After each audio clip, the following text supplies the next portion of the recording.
옛날 옛적 지금의 의성지역에는 달래왕이라는 이름의 농부가 살고 있었다. 그는 모든 일에 정성을 다하는 성실한 사람이었지만 그의 채소밭은 돌이 많고 토양이 메말라 수확이 고르지 않았다. 어느 날 밤 달래왕은 고뇌에 잠겼다. 언제쯤이면 이 밭이 풍성해질까? 그때 창문 밖으로 달빛이 그의 얼굴을 비추었다. 그는 무심코 달빛을 따라 밖으로 나갔다. 밭을 둘러보던 그는 어느새 마을 뒷산으로 향해 있었다. 그곳에서 힘차게 빛나는 달을 보며 생각에 빠졌다. 돌연 비곡성과 같은 소리가 들려왔다. 놀란 그는 소리가 나는 방향으로 조심스럽게 다가갔다. 그곳에는 작은 연못이 있었고 그 가운데 한 여성의 형상이 서 있었다. 그녀는 바로 의성 땅을 지켜주는 달의 여신이었다. 달의 여신은 달래왕에게 말했다. 내가 가진 성실함과 정성은 나에게 닿았다. 그래서 나는 이곳에 너를 부르게 된 것이다. 그녀는 손짓으로 연못물을 일렁이더니 그 안에서 맑은 빛의 돌을 하나름 꺼내었다. 이 돌은 너의 밭에 행복과 풍요를 가져다 줄 것이다. 하지만 이 돌은 1년에 딱 한 번 첫 달이 훤히 비추는 밤에만 사용할 수 있다. 여신은 돌을 달래왕에게 건네주면서 사라졌다. 다음 날 아침 달래왕은 여신이 준 돌을 가지고 밭으로 갔다. 그는 돌을 밭 가운데 놓고 달빛이 비출 때를 기다렸다. 마침내 첫 달밤이 찾아오자 돌은 신기하게도 은은한 빛을 발산했다. 그 빛이 밭에 스며들자 이내 채소들이 메마른 땅에서 하나둘 생기를 되찾기 시작했다. 그 후에도 달래왕은 해마다 첫 달밤이 되면 그 신비로운 돌을 이용하여 밭을 가꾸었다. 그의 밭은 그 지역에서 보기 드문 비옥한 땅이 되었고 마을 사람들은 그의 이야기를 전설처럼 전파하였다. 이렇게 그 농부는 달래왕이라는 이름으로 불리게 되었고 자연과 신의 축복을 누구보다도 깊이 깨달으며 살아갔다. 오늘날까지도 의성 지역의 사람들은 이 전설을 이야기하며 달빛이 비추는 밤에 자연의 신비와 축복을 기리기 위해 밭에 나가 조용히 그들만의 시간을 갖는다고 한다. 두 번째 이야기. 옛날 옛적 푸른 바다와 맑은 하늘을 품은 섬 완도는 강한 해풍과 잦은 폭풍으로 인해 어부들의 삶이 험난하였다. 많은 이들이 바다에서 실종되거나 고기를 잡으러 나갔다가 폭풍에 휩쓸려 돌아오지 못하는 일이 빈번했다. 이를 안타깝게 여긴 완도의 주민들은 자신들을 보호하고 안전한 백기를 보장해 줄 신에게 기원하기로 마음먹었다. 그렇게 시작된 것이 바로 해신제였다. 매년 초봄 바다의 신을 기리고 감사를 전하는 의식으로 완도의 가장 중요한 민속 신앙 행사 중 하나로 자리 잡았다. 해신제는 오랜 시간에 걸쳐 주민들이 서로 협력하며 준비하는 전통 축제로 발전했다. 마을엔 아이 지긋한 장로들은 몸소 바다의 신에게 바칠 제물을 관리하고 젊은이들은 마을 곳곳을 돌며 제사에 필요한 물품과 재료들을 마련하였다. 해신제 당일이 되면 완도 사람들은 아침 일찍부터 바닷가로 모여들었다. 제물이 쌓인 제단 앞에는 촛불이 켜지고 향이 피며 신성한 분위기가 감돌았다. 주민들은 바다를 향해 아침 인사를 올리며 신에게 감사와 기원을 담은 축원을 외웠다. 그들이 바치는 것은 단순한 제물만이 아니었다.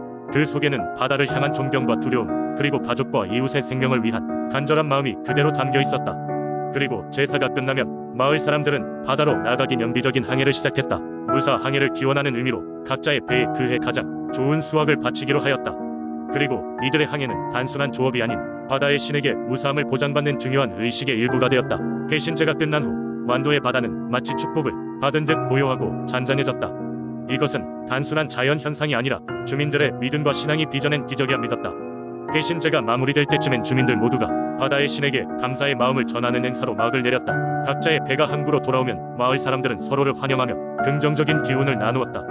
그들에겐 이 모든 것이 신의 축복이자 공동체의 단합을 확인할 수 있는 소중한 시간이었기 때문이다. 이로 인해 완도의 해신제는 바다와 사람 그리고 신을 잇는 신성한 전통으로 지금까지 이어져 오고 있다.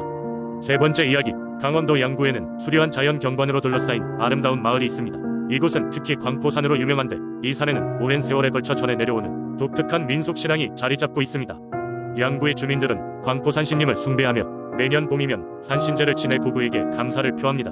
광포산 신님은 오랜 세월 양구 주민들의 안녕과 풍요를 지켜준 수호신으로 알려져 있습니다. 수십 년 전 그 시절의 양구 마을은 마을 사람들이 서로 힘을 합쳐 살아가야 했던 힘든 시기였습니다. 이 시기에는 기상 여건이 좋지 않아 농사가 실패하는 경우가 많았고 먹을 것이 부족하여 주민들이 큰 어려움을 겪고 있었습니다. 어느 날 한 노인이 바람을 쐬기 위해 광포산을 오르게 되었습니다. 산을 오른 노인은 어느 순간 이상하게도 아무런 이유 없이 마음이 평온해지고 불안이 사라지는 것을 느꼈습니다. 산 정상에 도달한 순간 그는 환상적인 장관과 함께 신비로운 기운이 감도는 것을 느꼈습니다. 이내 그는 광포산의 거대한 현무암돌에 기대어 잠시 쉬게 되었는데 그 순간 그에게 한 목소리가 들려왔습니다. 이곳은 광포산 신의 은신처라네. 나를 모시고 정성을 다하면 마을의 풍요와 안녕을 지킬 수 있을 거야. 노인은 혼란스러웠지만 분명 산신의 목소리임을 직감하게 되었습니다. 그는 서둘러 마을로 돌아와 자신이 체험한 이야기를 주민들에게 전달했습니다. 처음에는 주민들 대부분이 그의 말을 믿지 않았습니다. 하지만 노인이 그 후 여러 차례 같은 장소에서 신비로운 체험을 하게 되고 심지어 그의 건강이 점점 좋아지는 것을 보며 사람들은 차츰 그 이야기를 믿기 시작했습니다. 결국 마을 사람들은 노인의 지시에 따라 매년 봄이면 광포산신님을 위한 제사를 준비하게 되었습니다. 산신제에서는 누군가가 특별히 신통력을 가진 채 선택되어 마을의 대표로서 산신에게 기원을 올리는 역할을 수행하게 되었고, 모든 주민들이 이 행사에 참여하였습니다. 광포산신님께 희생과 정성을 다할수록 그 해의 농사가 잘 되고 마을에도 행운이 찾아온다고 믿었습니다. 세월이 흘러 양구 마을은 점점 발전하게 되었고, 광포산신님을 위한 신앙은 양구 사람들이 삶의 일부가 되어 있었습니다. 현재까지도 매년 봄이면 양구에서는 성대하게 산신제가 열리며 자연과 조화를 이루며 살아가는 마을 사람들의 모습이 전해지고 있습니다. 광포산신님의 이야기는 신화적이고도 흥미로운 전설로 남아있으며 자연과 인간의 상호작용에 대한 중요한 가르침을 제공합니다. 이 이야기는 단순히 신화를 넘어 양구 사람들의 마음속에 뿌리내린 신앙과 그들이 자연에 감사하는 마음을 보여줍니다. 오늘날에도 여전히 광포산에 올라 산신 의존재를 느끼고자 하는 사람들이 끊이지 않고 방문하고 있으며, 이로 인해 양구는 전통과 자연이 공존하는 특별한 곳으로 기억되고 있습니다. 네 번째 이야기, 옛날 옛적 여수에는 바다의 수호신으로 불리던 용왕이 살고 있었다. 용왕은 여수의 바다와 그 주변을 지키며 어부들이 풍어를 맞이할 수 있도록 그들을 보살폈다. 따라서 여수 사람들은 용왕을 깊이 존경하고 감사를 표하며 해마다 제를 올렸다. 그 해에 어느 날 여수 주변의 바다에서 큰 풍랑이 일어나면서 어부들은 생계를 잃을 위기에 처했다. 마을 사람들은 두려움에 떨며 용왕께서 도움을 주시기를 눈물로 기도했다. 그러던 중 한 젊은 어부인 수호는 다른 이들보다 용왕에 대한 믿음이 깊었던 터라 직접 용왕에게 들어가 도움을 청하기로 결심했다. 수호는 밤이 되자마자 작은 배를 타고 바다의 깊은 곳을 향해 노를 저었다. 불안한 파도에도 불구하고 수호의 마음은 흔들리지 않았다. 그는 용왕이 살고 있다는 전설에 바다 깊은 곳으로 향했다. 한참을 헤맨 끝에 용왕의 궁전을 발견한 수호는 그 앞에 도착해 겸손히 무릎을 꿇었다. 그때 바닷속에서 놀라운 일이 일어났다. 용왕이 그 위험 있는 자태로 나타난 것이다. 용왕은 위험 있는 목소리로 수호에게 물었다. 어찌하여 이 먼 길을 찾아왔느냐? 수호는 간곡히 마을 사람들의 어려움을 전하며 용왕께 바다를 가라앉혀 달라고 부탁했다. 용왕은 수호의 용기를 높이 평가하며 그의 진정성과 선의를 일궈냈다. 그러자 용왕은 손을 한번 휘젓자 파도가 순식간에 잔잔해졌고, 어부들은 다시금 안전하게 바다로 나가 물고기를 잡을 수 있게 됐다. 마을 사람들은 이 모든 것이 수호의 용기 덕분이라고 여기게 되었고, 그들은 다시 제를 지내며 용왕께 감사를 표했다. 세월이 흐른 후에도 수호의 이야기는 여수 사람들의 입에서 입으로 전해졌다. 그리고 여수의 바다는 여전히 용왕의 보호 아래 평화로웠다. 여수 사람들은 바다뿐만 아니라 자연 속에서 얻는 혜택에 대해 늘 감사하며 사는 법을 배웠다. 그리하여 여수는 깊고도 넓은 용왕의 축복 아래 번영을 누릴 수 있었다. 이렇듯 여수의 민속신앙 속에는 자연과 인간의 조화로운 공존에 대한 지혜가 담겨있다. 다섯 번째 이야기, 영동지역은 오래전부터 비와 바람이 함께하는 신비로운 땅으로 알려져 왔다. 이곳에는 영동을 지키고 다스리는 신 한이의 전설이 전해져 내려온다.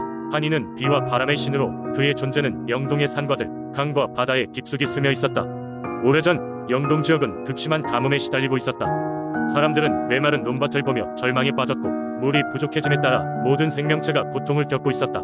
한편 사람들은 이 상황이 한이라는 신의 관심 밖으로 벗어났기 때문이라고 여겼다. 한이의 성격은 수수께끼로 가득 찬 인물이었다. 그는 때때로 우렁찬 바람과 장대비를 몰고 와 이 땅에 생명력을 불어넣었으나 돌연 아무런 미동 없이 고요한 시기를 안겨주기도 했다. 영동 마을에서 가장 현명한 노인이었던 김노인은 이런 신의 변덕을 깊이 이해하고 있었다. 김노인은 마을 사람들을 데리고 높은 산 정상에 올랐다. 그곳에서 그들은 하늘을 향해 기도를 드리고 제물을 바쳐 한이의 주의를 끌고자 했다. 하지만 한이의 응답은 더디었다. 그러던 어느 날 김노인은 한이에게 직접 다가가 대화를 시도하기로 결심했다. 그는 고요한 밤 나무로 만든 피리 하나를 들고 산속 깊은 곳으로 향했다. 피리의 멜로디는 맑고도 반복적이었으며 그것이 한이를 외롭게 했다. 한이는 이러한 노래에 이끌려 마침내 김노인 앞에 모습을 드러냈다. 한이는 평범한 방문객처럼 보였지만 차가운 바람과 빛과 그의 주변을 맴돌고 있었다. 김노인은 그 앞에서 조심스럽게 물었다. 존귀하신 한이시여, 왜 이곳에 비를 내리지 않으시나이까? 한이는 잠시 그의 질문을 곱씹더니 부드러운 목소리로 답했다. 사람들이 비와 바람을 사랑하지 않는 듯하다. 이젠 그 중요성을 잊은 것인가? 김노인은 즉시 머리를 조아렸다. 아닙니다, 어르신. 우리는 바람의 숨결과 비의 선물을 늘 그리워하고 있습니다. 다만 저희가 그저 당신의 뜻을 이해하지 못하였을 뿐입니다.